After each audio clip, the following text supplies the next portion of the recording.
All right, welcome back. Danielle Bannister is here, romance novelist. Right on the heels of Valentine's Day, romance still in the air. Thank you so much for coming in. Yes, thank you for having me. Let's talk about this first novel, Waiting in the Wings. What is this all about? You know, this is number 20-something of the 26 novels that I have written.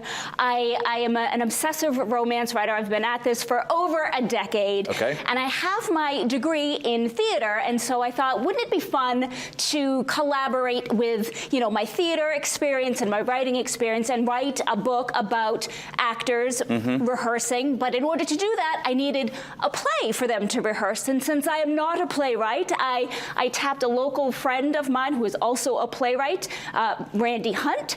He actually wrote a play for my characters to rehearse in this book. Okay. And then he had his play just mounted last month. Oh, wow. The world premiere of that. So we had this really cool collaboration going on, and that was a really fun and exciting way for writing, because writing can be quite lonely, and so it was really fun to have a collaboration. Where do you get your inspiration?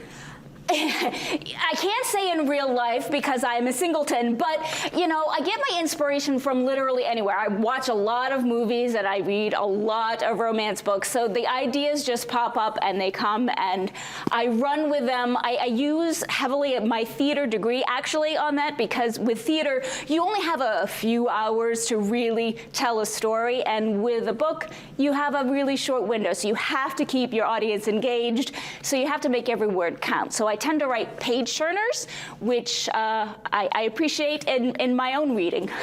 Now, for our potential readers out there, is this one that's you know, like a nice, fun PG-13 romance? Yes, okay. yes. This one is definitely on the sweeter side. I write the spicier side, the suspenseful side, but this one is on the sweeter side. So if you're just kind of diving a toe into romance, this is a very easy one to dive into. Okay, and so also Waiting in the Wings, there's also Waiting on the Words. Right, so this is a series of books. They're standalone books that all take place in the same sort of fictional universe where there is the Red Curtain Theater Company. And so each book has its own set of love interest characters, but the Red Curtain Theater is sort of central to their story. So they're great in that you don't have to read one to read the other, but if you do, there are sort of Easter eggs, if you will, between the two books that you'll be like, oh yeah, I remember that character, or what that stage looked like, that sort of thing, yeah.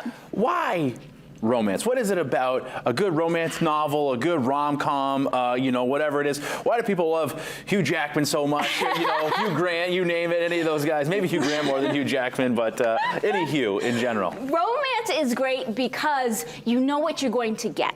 You're going to be entertained, and you're going to end with a happily ever after. That is a rule in romance.